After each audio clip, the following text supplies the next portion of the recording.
Scaling Up Nation, Trace Blackmore here with some mind-blowing news that'll make your job a whole lot easier. 3 industry titans, Masters Company, Radical Polymers, and MFG Chemical have joined forces to create your ultimate one-stop shop for your water treatment needs. We're talking over 60 years of Masters Company's expertise in private label products and cutting-edge test kits. Radical Polymers' game-changing Initia additives, and MFG Chemical's custom manufacturing prowess. These American companies are bringing you top-notch quality and reliability all under one umbrella. From blending and ultra concentrates to specialized polymers and custom solutions, they've got you covered. And with multiple AWT Supplier of the Year awards between them, you know you're getting the best of the best. Ready to revolutionize your water treatment game? Head over to scalinguph2o.com/MFG. Once again, that's scalinguph2o.com/MFG. Trust me, you'll be glad you did. Hey there, Scaling Up Nation, and I want to talk about how you can simplify your water treatment operations. Aquaphoenix Scientific is your go-to source for everything you need, from test kits to cutting-edge equipment and technology. Imagine having all of your water treatment needs met in one place. With Aquaphoenix Scientific, you get integrated solutions that enhance operational efficiency across your entire water ecosystem. At Aquaphoenix Scientific, they're not just committed to customer service, they're obsessed with it, going above and beyond to make sure every order, every question, and every interaction exceeds expectations. Whether you're looking for precision testing or advanced technology, Aquaphoenix Scientific is the go-to source for custom test kits, equipment, and water management software designed to make your water treatment smarter and more efficient. So if you're ready to streamline your water management, head over to scalinguph2o.com/APS. Once again, that's scalinguph2o.com/APS. Aquaphoenix Scientific, your one-stop solution for smart water and chemical management.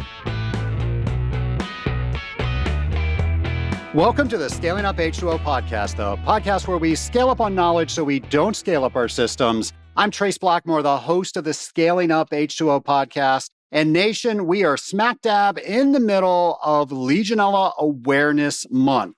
Now, of course, we do this each and every year because we believe that the industrial water treater needs to know as much information as they can about Legionella and other waterborne pathogens. Now, we started doing this several years ago when we weren't able to go to conferences, and we wanted to make sure we were bringing the information to you so you can make better decisions. But they are some of our most shared episodes because people in our industry are learning so much more from our guests. So we decided we're going to do this each and every August. And they are some of our, like I said, best shared episodes and most listened to episodes. And we're going to be bringing you an expert each and every week here during Legionella Awareness Month. Now, last week, I received a lot of feedback where people did not know the origins of where Legionella got its name. And I have to say, I am so glad that people are listening to this podcast. They're finding information. From me, myself, I feel like I have told that story before. And I'm sure you have probably felt that way, that you've told a customer something before, and maybe they didn't hear it. Maybe it wasn't the right time for them to hear it. Maybe they had something else they were thinking about while you were telling them that.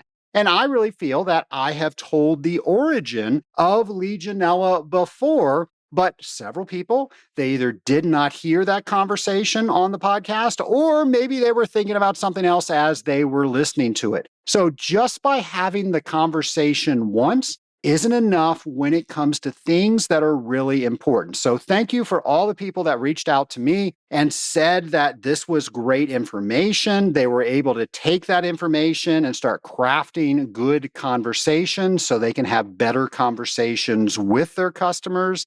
Last week, it was all about how do we have the best conversations with our customers when it comes to waterborne pathogens and Legionella. And a lot of times, People gloss by that conversation and they just do what the customer asks, knowing that it's not the very best thing for the situation. So I'm hoping after listening to last week's episode, you're now able to craft a better conversation. You're now able to craft better questions that allow your customers to think deeper into maybe what they are asking for. And now you are able to collaborate together to make sure that you are getting the outcome that everybody really wants.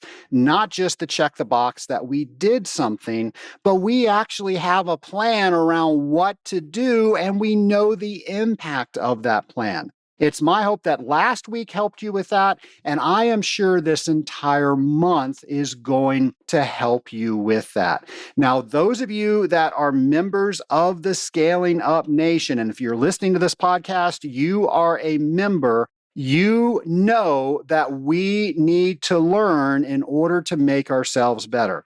And I'm hoping with all of the different weekly episodes that we're bringing to you, we're making it easier and easier for you to find new content and learn new things. But don't just stop there. Once you learn something new, learn the next new thing about what you just learned that was new, so you can have conversations like that. And one of the best things I like to do to learn new things is to go to different conferences, to different expos, to different trainings. And that's why on most episodes, we share with you a couple of water conferences that you can attend. So maybe you can learn something that you didn't know. Maybe you can learn something differently that you already thought that you knew. And above all else, maybe you can meet some people that are now experts in the things that you're trying to learn. And that makes that entire experience so much easier. So here are a few that you probably want to put on your calendars. So the Water Quality Technology Conference is taking place in Tacoma, Washington, November 9th through 12th. The three big reasons that you don't want to miss a conference like this is it is going to have such good information on PFAS and microplastics from treatment to monitoring. They're also going to have workshops and tours, and it's all about finding technologies in their extensive exhibit hall of all sorts of water treatment professionals so you can find that product that is going to help you with whatever problem that you are trying to solve. This is hosted by the American Waterworks Association, and we're going to have all the information for this conference on our events page. While you're there, check out Water Jam 2025. This is a real fun, interactive conference that is put on as a joint meeting of the Virginia Waterworks Association and the Virginia Water Environment Association. They've been doing this since 2002, and it is a well-attended, very interactive conference. Water Jam's taking place September 8th through 11th, and we're going to have all of that information for you on our show notes page. And that is in Virginia Beach. And Nation, when I grew up in Richmond, Virginia, this is where we went to the beach. So lots of fond memories there. Go for the conference, stay for the beach. You're going to have a great time. And you'll find all this information on our events page. And while you're there, also look up the International Water Conference. This is one of my favorite organizations. I got to be their keynote speaker a couple of years ago. They're having their conference November 9th through 13th in Orlando, Florida. And Nation, this is a great place to get technical. They have some of the best white papers, and they have an amazing procedure where somebody will deliver a paper, somebody will then audit the paper and give their opinion of the paper, and there's somebody there to make sure that it's done the way that the association says that it's supposed to be done.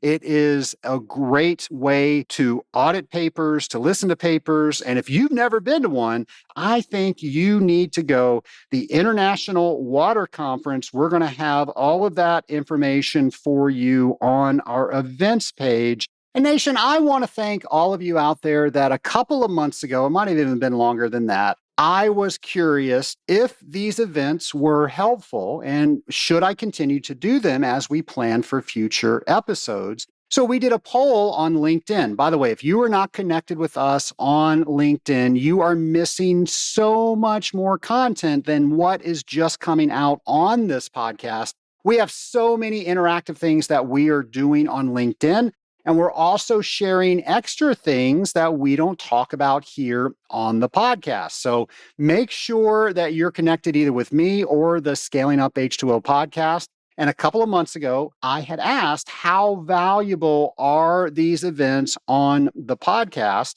And overwhelmingly, many of you reached out and said, I love hearing about these. Even if I don't attend, I know what's out there, or I know what I need to start putting on my radar so I can attend the following year. And Nation, we only bring up about 3 of those that are on our calendar each and every week. There are hundreds on our calendar. So if you ever want to see a complete list, go to scalinguph2o.com/events. We have everything we know about that conference. We have links to take you to the registration page of that conference, the info page of that conference. We even have a way to put it on your calendar. So we make it as easy as possible. All you have to do is go to scalinguph2o.com/events, and it will show you everything that is coming up. Now, maybe you don't see something that you know about. Well, hey, then go over to our show ideas page and let us know about that, and we'll make sure to get that on the calendar. Now, once it's on the calendar, we'll then look in future years to make sure we know what those dates are, so we're always updating that. I know how hard it is to find conferences when we're out interfacing with customers, when we're on the road. So we want to make this as easy as possible for you to find the right conference for you and to go to that conference. So Nation, scalinguph2o.com/events. You know, somebody that has always helped me when I wanted to know about more conferences is my friend James McDonald. And we will talk about, hey, have you ever been to this conference? What do you get out of it? Should I go? Hey, let's go together. So if you have somebody that you can talk to about a previous conference that they've attended, reach out to them. They're going to tell you things that you might not get on their webpage because they now have firsthand experience.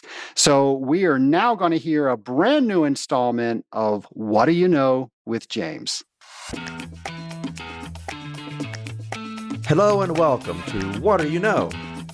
The game show where we find out what do you know about industrial water treatment, drop by drop.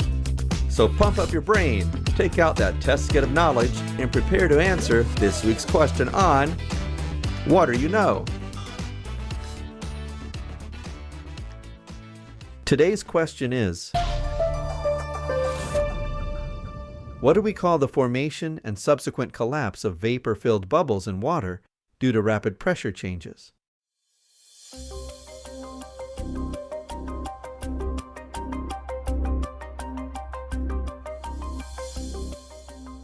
We call this cavitation. As these bubbles collapse, they can generate intense shock waves, which can cause damage to equipment surfaces, such as pump impellers. I'm James McDonald, and thanks for playing along with us. Stay tuned for next week's episode of What Do You Know?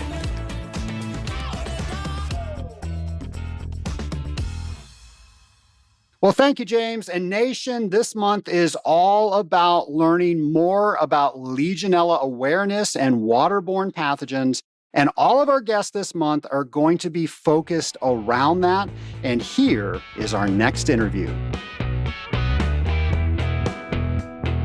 My lab partner today is Matt Freije of HC Info, returning guest, time number 2 on the podcast. Matt, welcome back to the Scaling Up H2O podcast. Thanks for having me, Trace. Glad to be here. Looking back through our content, I had no idea it was 2019 when you were last on this podcast. We waited way too long for this. Yeah, I didn't realize it had been that long either. Matt, if somebody has not listened to episode 83, do you mind introducing yourself to the Scaling Up Nation?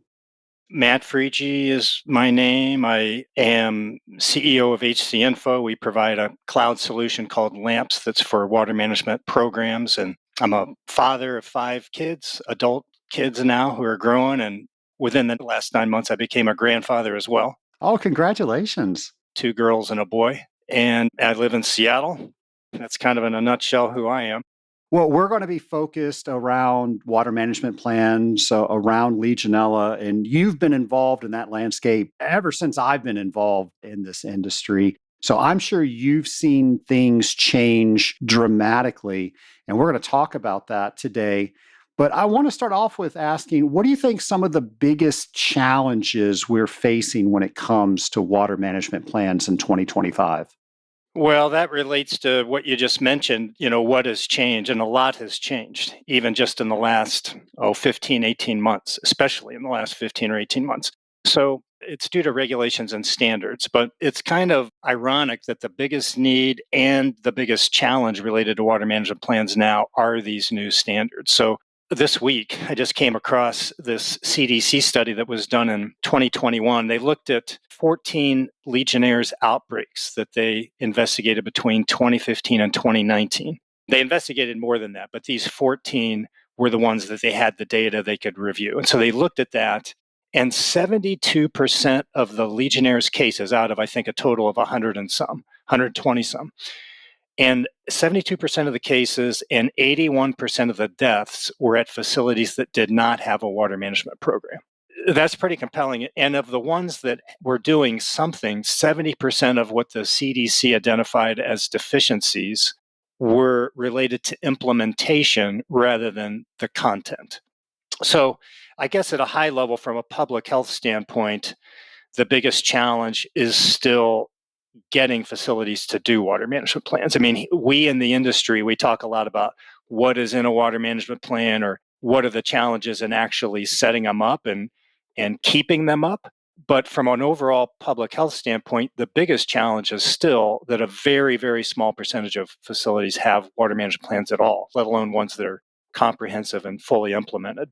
So if you want, I can also answer from the standpoint of somebody who is involved in water management plans, what has changed and what are the biggest challenges? Because a lot has happened in that regard too, again, because of these regulations and standards.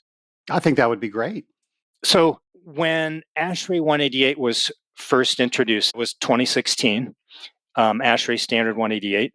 And even through the time we last talked on this podcast in 2019, setting up a water management plan amounted to producing a document. It could be in software like ours, but it could be in just a document.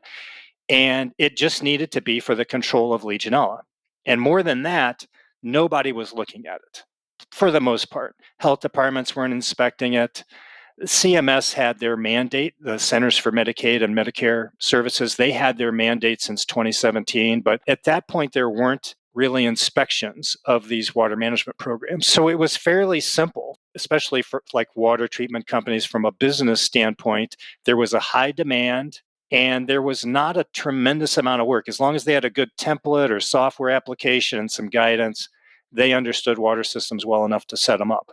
So now, fast forward to today, and it's very much different. So for one thing, ASHRAE 514 was finalized in late 2023, and that very significantly broadens the scope of water management plans. So it's now not just about controlling Legionella. That's not the hazard, not the only hazard. That still is one.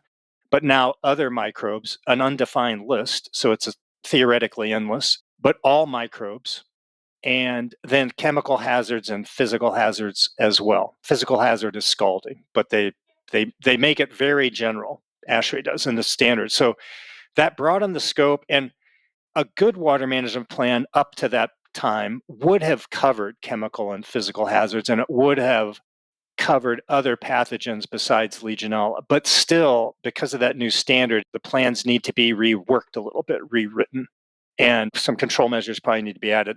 So that's one of the standards. And then ASSE International came out with standard 12,080, which is for certification of people involved with water management programs or providing really any services related to Legionella, water management plans or sampling. And we didn't know at first when that was finalized in 2020 whether it would get much traction. Turns out it has. Some states are recognizing it now in their regulations. And although it's still not a part of ASHRAE 188, it has gotten a lot of attention. So there's the need to be certified. So there are those two standards. And then the Joint Commission, too, even though the Joint Commission is the organization that accredits hospitals, a lot of hospitals anyway. So Joint Commission, as well as some of their competitors that do those accreditations, ACHC, and they will inspect these water management plans now. So just the fact that water management plans were being inspected means they had to be implemented. They were checking documentation. You couldn't just produce a document and put it on a shelf. You actually needed to be, at least in hospitals and nursing homes, you needed to be doing something. So, and then one more that has probably moved the needle and will move the needle even more than any other so far, related to hospitals anyway, is AMI ST 108, and that's the American Association of Medical Instrumentation, I think is what the acronym is. Anyway, it's the organization that issues standards for medical devices. And that standard requires a tremendous amount of testing. So that increases for hospitals the workload quite a bit of having a water management plan. And even though it relates to medical devices and sterilization, AMI assigns responsibility to the water management team. So it comes under that same team that's managing the ASHRAE 188 plan.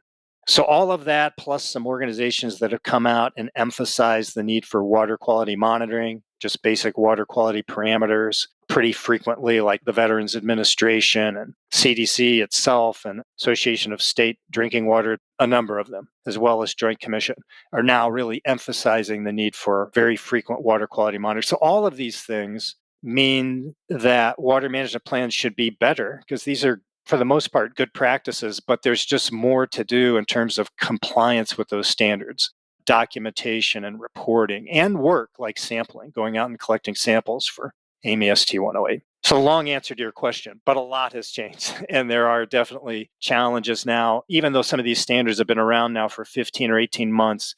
As with a lot of standards, it takes a little while for them to really get rolling, so to speak, in terms of compliance. So all this is happening at once on top of regulations now in the state of New Jersey. In preparing for this interview, I looked back on episode 83 of things we were talking about, and you alluded to this. I asked you the question. We, as water treaters, try to talk to our customers and encourage them to create a water management plan. And a lot of people will say, I'm not going to do it. I don't need to do it. I don't see the need to do it, or whatever variation of that. Unfortunately, that is not one of the things that have changed since 2019. With the adoption of the new standards that you just mentioned, how should that conversation change? That's a good question.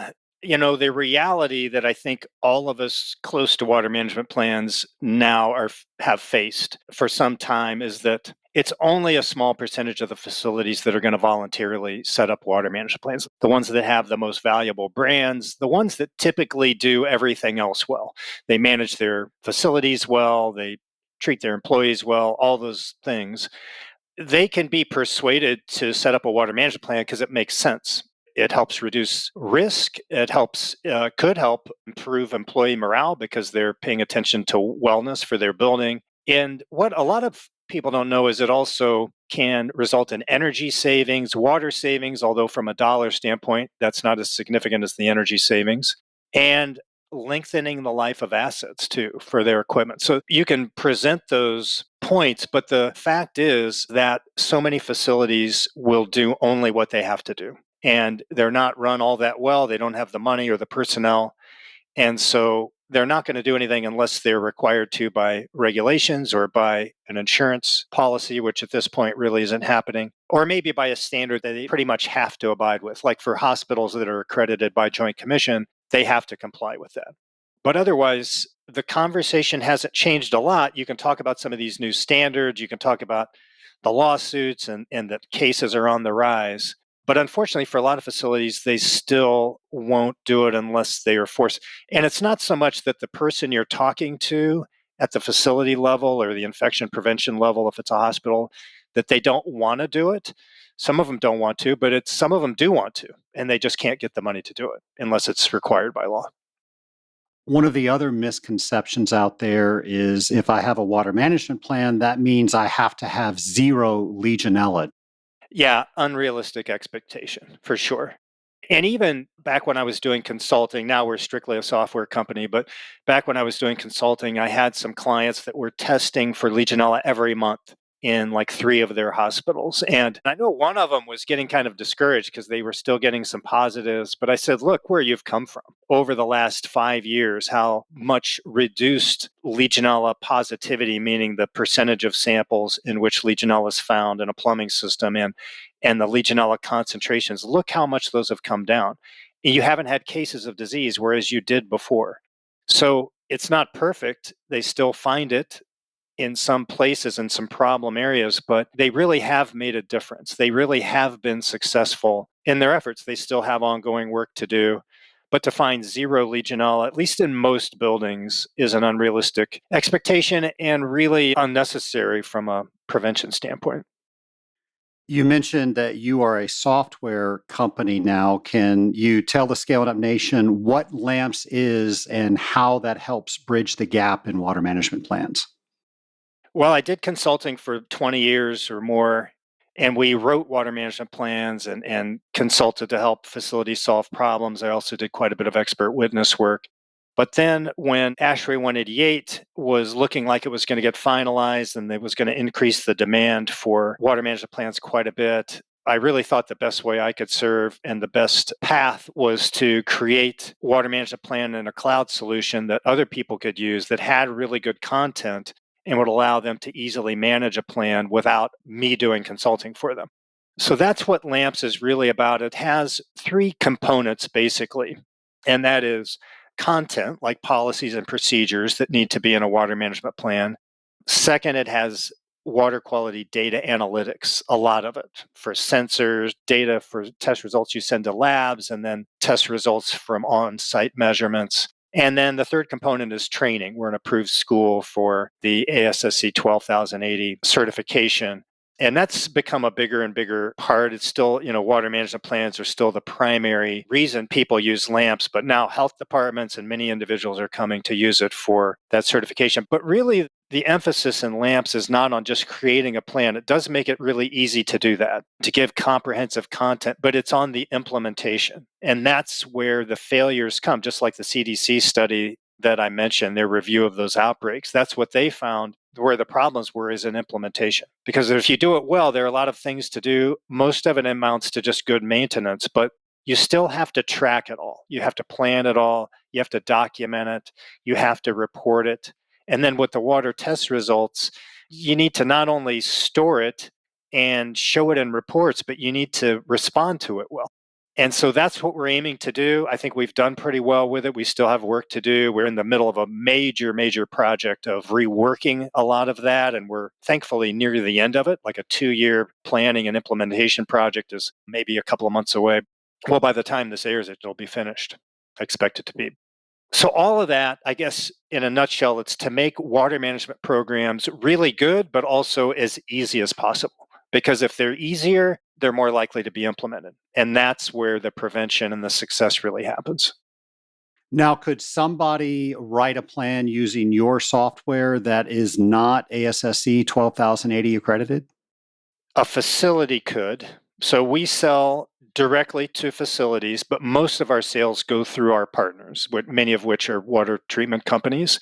I would say it's at one point it was, hovering around 90% for a long time. I think it's still around there. But even the facilities that come and purchase the software from us directly, I would say in most cases they still get help from one of the partners in setting up their plan. So technically, from our standpoint anyway, our company will not insist that a facility have somebody that's 12080 certified. But since we do approve partners, we do insist that they're 12080 certified. And honestly, we don't even have to really talk them into it because anybody who's serious about doing it, like I said, that standard's gotten quite a bit of traction. They know they need it. They need to sell it, maybe for their own legal protection. I don't know. It's important for them to have that for their own credibility. So we do require it of our partners. Some states now are requiring it, but otherwise it's not required in ASHRAE 188. and by any other standard law that I can think of at the moment. It's my hope that anybody listening to this podcast right now would be familiar with ASSE 12080. But if they're not, how do they find more information about that? Well, they could go directly to the IAPMO or ASSE website. So they could get information there. On our website, we have quite a bit of information about it as well, about an article, in fact, an interview with the person who headed that standard at ASSE when it was first finalized, and then information on the training required as well. So, because that's something that you offer, you know about it very well. If somebody wants to get certified today, what does that process look like? There still aren't very many schools. I know there are two, and I think there's a third, and maybe by now there are more. But ours is with online courses. So we have a bundle of online courses for the original certification. And then we have one recertification course that needs to be taken every 3 years. So you go through the courses at your own pace. You could get through them. It's 24 hours of training. That's what ASSE requires for the initial, and then 8 hours of recertification training. So you go through the courses, and then you get a certificate from us, and then you get set up to take the exam directly with ASSE. But what's a little bit different about this than some of the other certification standards, probably CWT, that the AWT members, a lot of them have, is that you need to take an exam every 3 years. You not only need to do the training every 3 years, the continuing education, but have to take their exam every 3 years. So some people think that's too tough, but that's what it is. So you take the courses, you take the exam, and that's what you need for certification. All right, Scaling Up Nation, it's time for a word from one of our sponsors. When infection control is crucial, water quality can't be left to chance. Aquamedics delivers proven protection with innovative point-of-use and inline water filtration systems trusted by hospitals and healthcare facilities nationwide. Aquamedics filters use advanced fiber membrane technology with 0.2 micron pores to block Legionella, Pseudomonas, and other dangerous bacteria right at the faucet, shower head, or ice machine. Whether you're responding to a waterborne outbreak or building a proactive water management plan, Aquamedics has the solution to safeguard your most vulnerable populations without chemicals, disruption, or delay.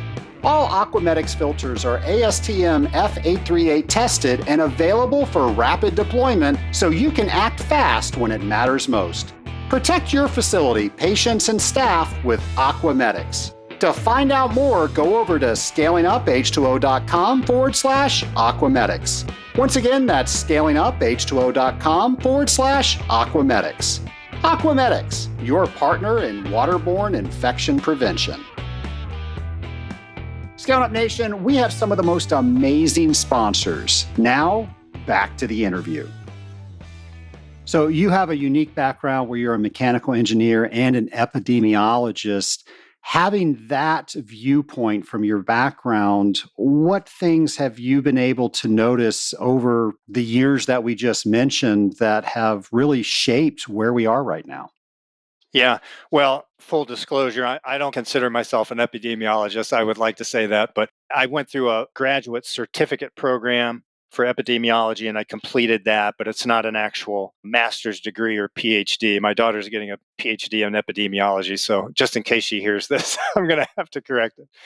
But the two are very much related. In fact, one thing that happens that we don't like to see in a lot of hospitals is that there's not good communication and cooperation between the facilities people who are directly managing the water and the infection prevention people, many of whom are epidemiologists, because they need to be talking with each other. And from our standpoint, we're very much attuned to that. I mean, the content of the plan in LAMPS anyway, we have specifically infection prevention control measures for hospitals and nursing home plans. In LAMPS, there are different building types. So when you go in to set up a plan, you select your building type. And if it's a hospital or a nursing home, you get these control measures for infection prevention because they are super important.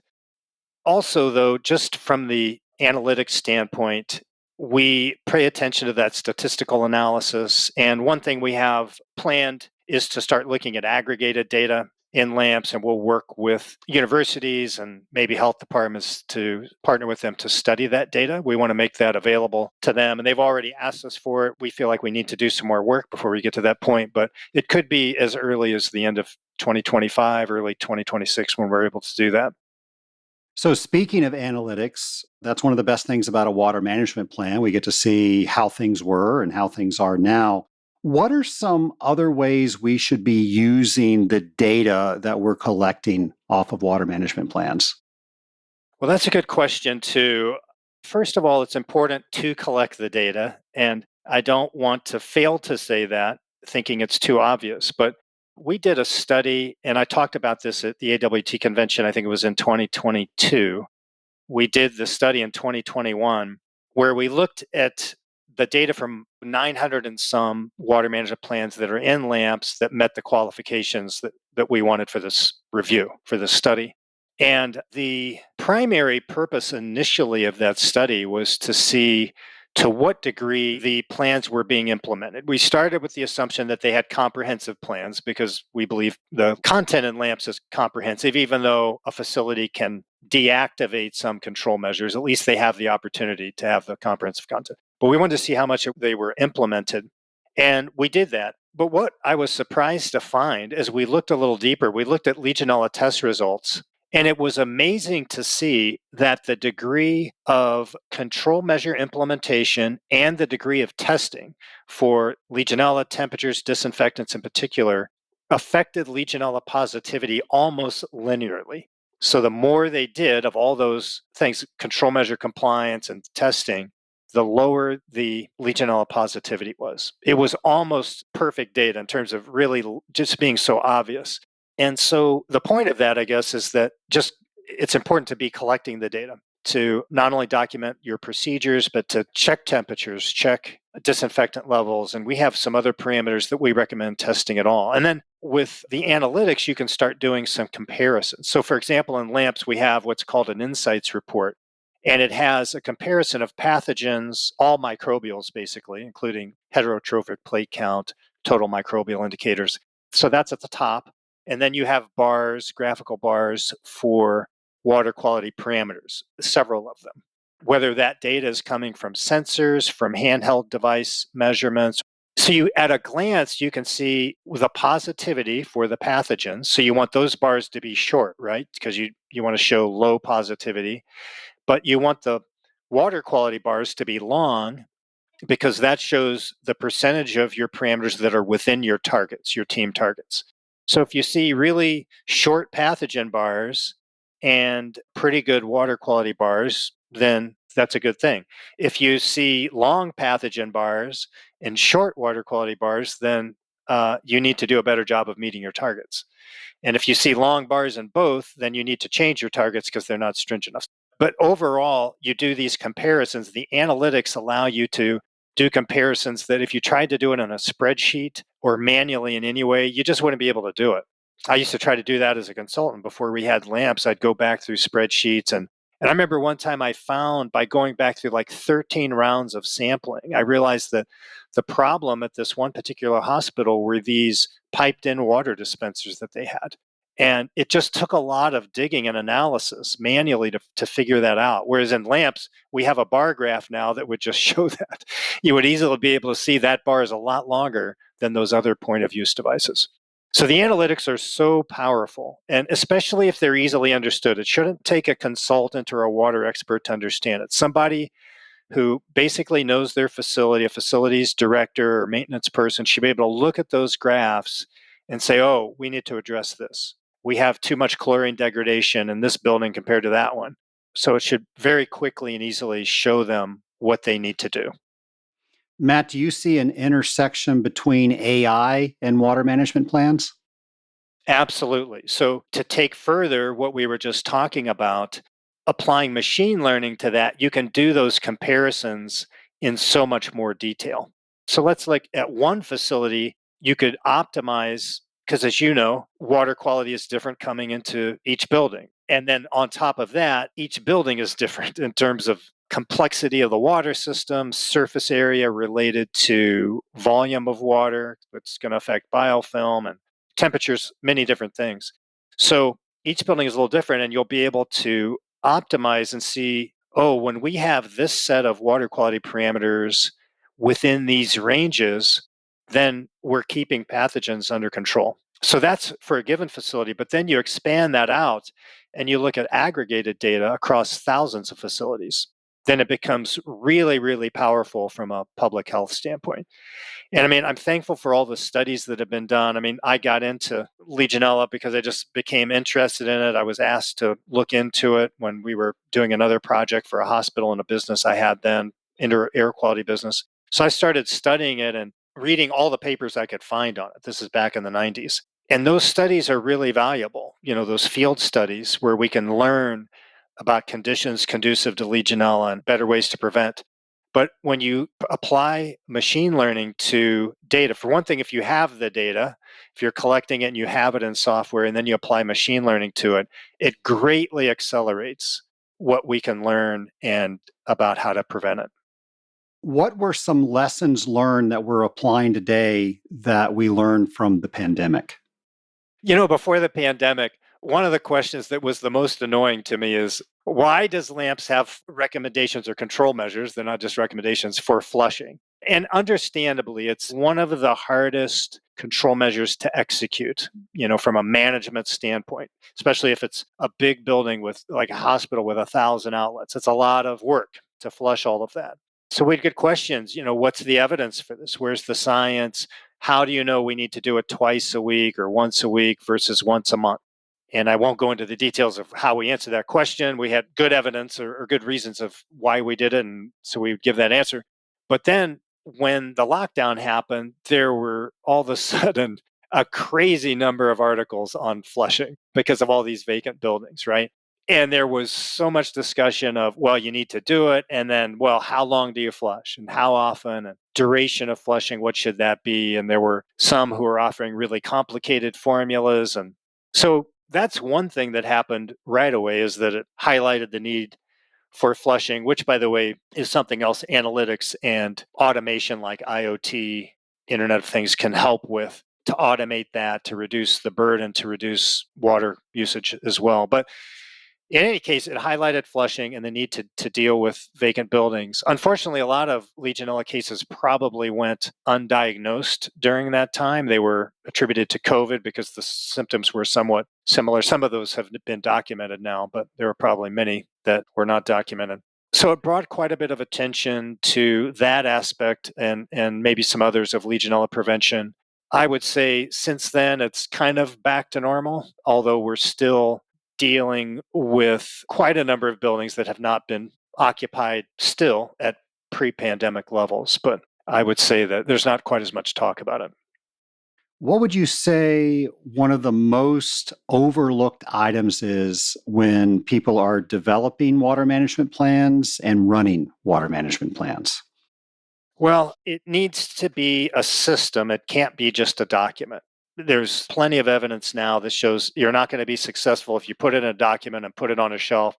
Probably not even if you just have a PDF. It needs to be a system that it's much like most businesses would think it was insane at this point to try to manage their books on paper.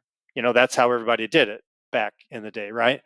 But now everybody manages it with software, different kinds depending on the size of the business. But you would never try to manage that on a document. And it's much the way with a water management plan. It's very difficult to be successful if you try to do it on paper. So that's one thing that's overlooked. I think at the facility level, what's the most that's overlooked is just that they need one to begin with. A lot of them still, and you might find that this is hard to believe, but Water Environment Federation did a study on this a few years ago. It wasn't real long ago. It's been definitely since ASHRAE 188, I think about 5 years ago.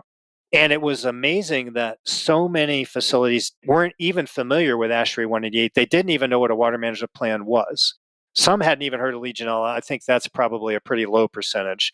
Most have heard of it, but many still think it's just a cooling tower issue, or that it's just not something you can do anything about. They didn't know you could do anything about it. That outbreaks just happen randomly. So that massive unawareness is still the biggest challenge and deficiency. And then I think what they would need to know is that it really makes a difference. Water management plans really do work. Like I mentioned, what we found with the implementation affecting Legionella results, what CDC found with that outbreak investigation. It really makes a difference. I mean, they really can affect the health and the lives of people in their buildings. And then that it really needs to be comprehensive. And that doesn't mean overly burdensome. But the key to making it simple is to automate and to have tools for making it simple. It's not to just not do things that are important. Because we get asked that, well, can we get like a lamp's light that can we just have a lighter version? And it's important to have a comprehensive plan that's fully implemented. So, Matt, you are talking to thousands of water treaters right now. What is the underlying message you want to leave them with? Well, in terms of water management plans, it's not something they have to do. And I talked about this at AWT just this past year. Because of the extra work now involved in setting up a good water management plan and helping their customers stay up to date with it with these new standards, it may not make sense for water treaters to provide water management plans in their business, which is perfectly okay, obviously. It's not something they have to do. It's probably something they need to make sure their facility customers are helped with. They partner with other companies and non-competitors and make sure that their customers are taken care of. But they don't have to provide those services because there's now the sampling and much more along with just setting up the plan that's required to make it successful. But the ones who are going to do it should not dabble. They need to get in it head first. They need to do it well, because if they don't, then the bad things can happen that happens with anything else that you don't do well. You'll hurt your reputation. Somebody could get sick. You might get sued and lose a lawsuit. All these things that can happen if you don't do it well. So either do it well or don't do it is what I would recommend. We also have quite a few facility managers that listen to us. How would your message change for them? I would say don't be afraid of water management plans. Get started with it. And of course, I'm biased here, but I would say keys to success are to get started for one thing, use high quality software. I'm obviously biased there, but I also really believe it. But then where I'm not biased, I would also say use highly qualified help. Facility directors, facilities people are definitely the ones who are there every day with their facility, not ones who visit a facility, manage several and are just there once a week, but ones that's their full-time job. They have enough knowledge of their water systems that they can set up with our software anyway. They can set up and implement a really good water management plan, and some do.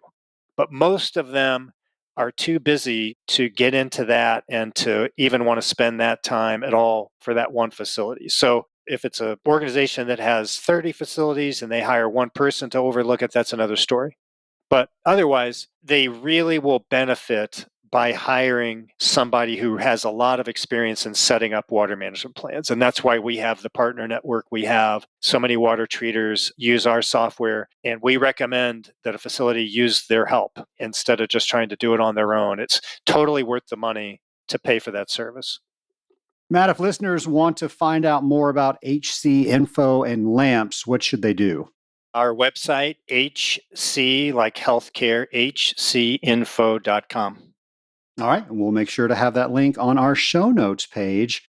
Well, Matt, this is your second time to the podcast. So that means you've graduated to round 2 of the lightning round. Are you ready for your first question? Yes. All right. Your first question, what would you say your superpower is? My business partner, or what I would call my business partner, and that's a Jewish king named Jesus. Everything I need comes from him: guidance, encouragement, perseverance, peace, joy, not only for business, but for everything.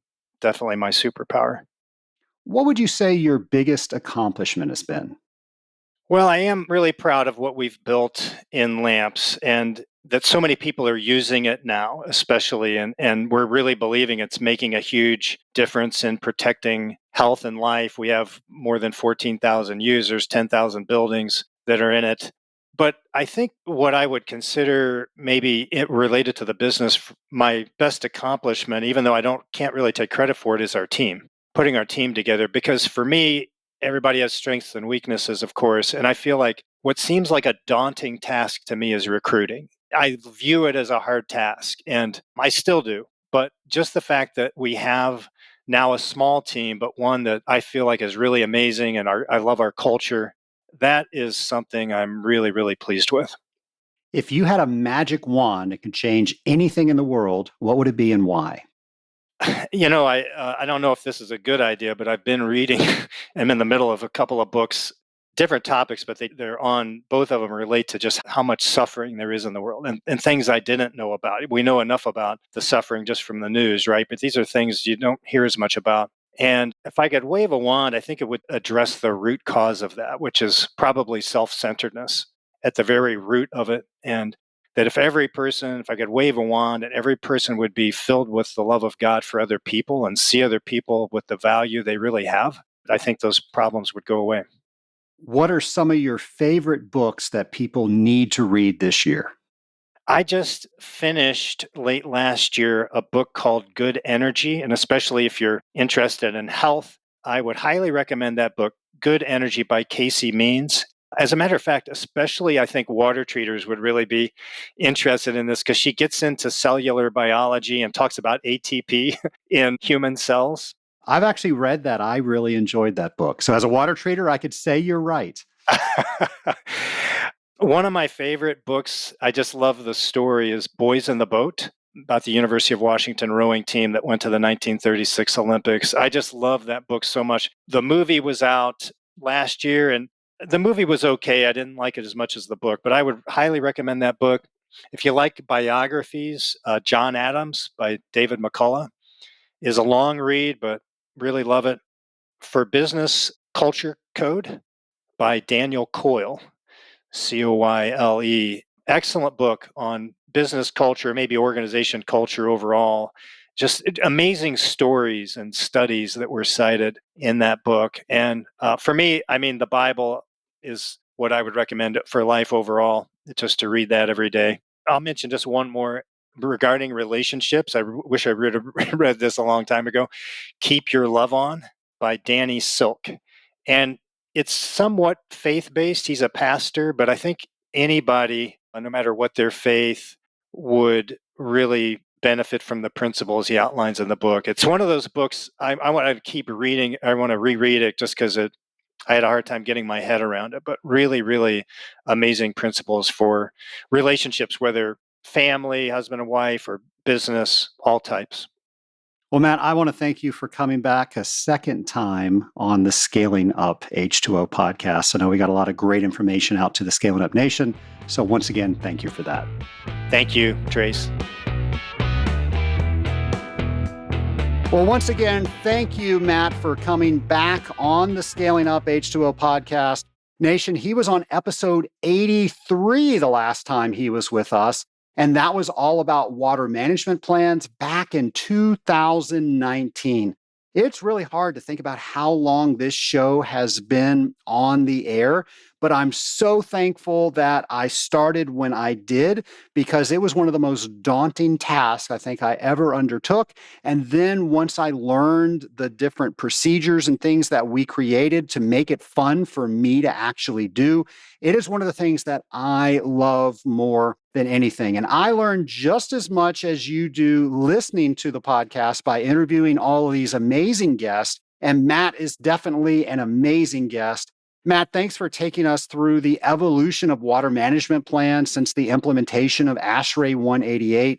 It's going to be very interesting to see how AI and other tools start folding their way into water management plans and our day-to-day activities with just water treatment programs. I think this is a tremendous time to be in this industry because we've been in a pretty stagnant industry when it comes to technology. And I think because of all of the things that are out there, we're going to be able to do so much more with our data. And we're going to be able to recognize things with our data because all of the AI is going to be able to allow us to do that. We can take years worth of data, figure out what the correlation is with all of those years worth of data, and then see things that we then have to interpret. Now, I've done lots of shows on AI. And a lot of listeners are worried that it's going to put them out of a job. I don't think that that is true in any way, shape, or form. Now, I do think if it's two water treaters and one understands AI and the other one is totally against AI, the one that's starting to understand AI has a leg up because now that's another tool that they can use. And folks, I really see, as long as it doesn't become self-aware and try to kill all of us, I really see AI being a tool that does all the tedious work in looking for commonalities in data that we've put into it, where we can then take that data, we then get to analyze it, and we get to have conversations with our customers about that. So I think it's going to allow us to interface with our customers a lot more on a higher level because we're going to have better information from our own data. And it's going to allow us to make this job even more enjoyable because now we're doing more of the things that we love to do. So, Matt, thanks for sharing what you think is coming into the future. And again, this month, I want to underscore it's all about having the right conversations. So, Nation, I hope you learned something today. I hope you are going to take what you learned and learn the next thing from what you just learned and try to scope that into a conversation that you are going to make whatever customer that you are conversing with. You're going to make that account so much better. You're going to improve that relationship. And they are just going to be crazy if they ever consider replacing you with somebody that is a lower cost operation, that they come in and say that we can do exactly what this person is doing, but we're going to be 10% cheaper. They're going to say, no, there is no way you can do what this person is doing because these are all the things that they are doing. They bring customer service to a new level. They bring information to me without me having to ask, and I'm able to make good decisions about this facility because of this individual. So it is up to you to make sure that that is the experience that your customers are having. And I promise I'm going to try to make those conversations a little bit easier by bringing you conversations like Matt and I having today and all through the rest of Legionella Awareness Month. And folks, let's face it, this is our goal for each and every episode that we have here on the Scaling Up H2O podcast.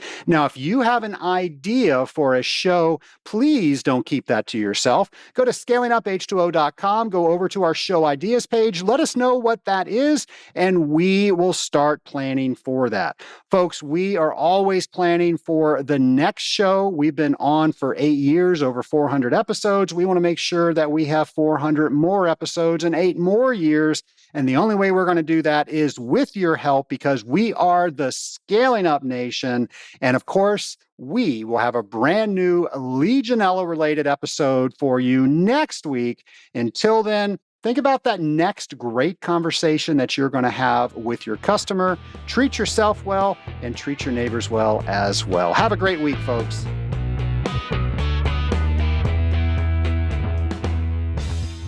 No more going it alone. Feeling isolated in your professional journey? The Rising Tide Mastermind is here to change that. Connect with a supportive network of professionals who understand your challenges and are committed to your success. Don't be an island. Consider joining the Rising Tide Mastermind. Go to scalinguph2o.com/mastermind. Once again, that's scalinguph2o.com/mastermind to find out if the mastermind is right for you.